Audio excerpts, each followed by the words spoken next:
માંથી કે જ્યાં સ્કૂલના બાળકોને જોખમી રીતે લઈ જવાનો વિડિયો વાયરલ થયો। ઓટો રિક્ષા અને વાનમાં જોખમી રીતે બાળકોને બેસાડવામાં આવ્યા। એ વિડિયો અમે તમને બતાવીએ। હળવદ રોડ પરનો આ વિડિયો હોવાનું અનુમાન છે। બાળકો કઈ સ્કૂલના છે તે તો જાણી શકાયું નથી।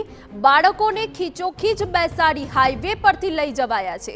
હવે જો કોઈ દુર્ઘટના ઘટે તો જવાબદાર કોણ તે સવાલ ચોક્કસથી થાય છે।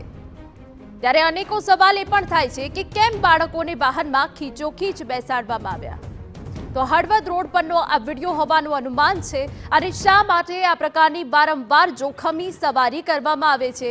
મોરબીમાંથી આ સામે ચોંકાવનારો વિડિયો વાયરલ થયો છે। ઓટો રિક્ષા અને વાનમાં જોખમી રીતે બાળકોને બેસાડવામાં આવ્યો। આ વિડિયો અમે તમને બતાવી રહ્યા છીએ કે જ્યાં ખીચોખીચ બાળકોને સ્કૂલે લઈ જવામાં આવી રહ્યા છે અને એ તરફ આ વાનનો પણ વિડિયો છે। જો કે આ વિડિયો હળવદ રોડ પરનો હોવાનું અનુમાન છે। હવે બાળકો કઈ સ્કૂલના છે તે તો જાણી શકાયું નથી, પરંતુ જો કોઈ મોટી દુર્ઘટના સર્જાય તો જવાબદાર કોણ એ સવાલ ચોક્કસથી થાય છે। સંવાદદાતા રાજેશ આંબલિયા વધુ વિગત આપી રહ્યા છે। રાજેશ, કોઈ મોટી દુર્ઘટના સર્જાય તો જવાબદાર કોણ? જી બિલકુલ, જે રીતે આજે જે મોરબીનો જે હળવદ તાલુકો છે, હળવદ હાઈવે ઉપર સ્કૂલ ની જે વાન હોય તે જોખમી રીતે બાળકોને લઈને જતી હોય એવા એક દ્રશ્યો અત્યારે સોશિયલ મીડિયામાં વાયરલ થઈ રહ્યા છે।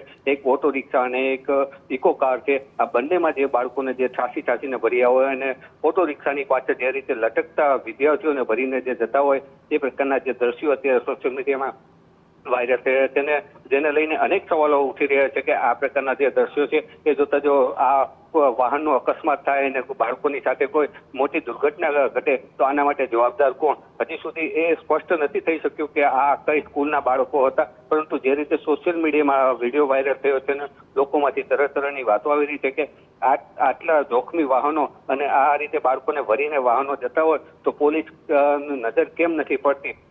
કેટલા સમયથી આ પ્રકારના વાહનો ચાલતા હશે? આવા અનેક સવાલો અત્યારે હાલમાં ઉઠી રહ્યા છે। બિલકુલ રાજેશ, વધુ વિગત અમે તમારી પાસેથી લેતા રહીશું। તો આવી જોખમી સવારી કોઈ મોટી દુર્ઘટનાને જરૂરથી આમંત્રણ આપે છે। બાળકોને ખીચોખીચ બેસાડી હાઈવે પરથી લઈ જવાયા, કેમ બાળકોને વાહનમાં ખીચોખીચ બેસાડવામાં આવ્યા? આવા અનેકો સવાલ થઈ રહ્યા છે। સરકારે નક્કી કરેલ નિયત મર્યાદાથી વધુ બાળકો શા માટે બેસાડાયા? વાહનોમાં બાળકોની સલામતી માટે કોઈ વ્યવસ્થા કેમ નથી હોતી તે એક સૌથી મોટો સવાલ છે।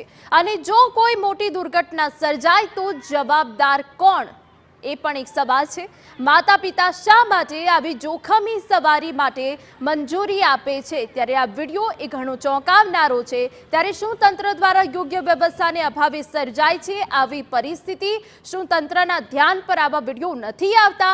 સતત ઘટતી દુર્ઘટનાઓથી પણ કેમ બોધપાઠ લેવામાં નથી આવતો? અને કેમ બાળકોને વાહનોમાં ખીચોખીચ બેસાડવામાં આવે છે? આવા અનેકો સવાલ સર્જાય છે।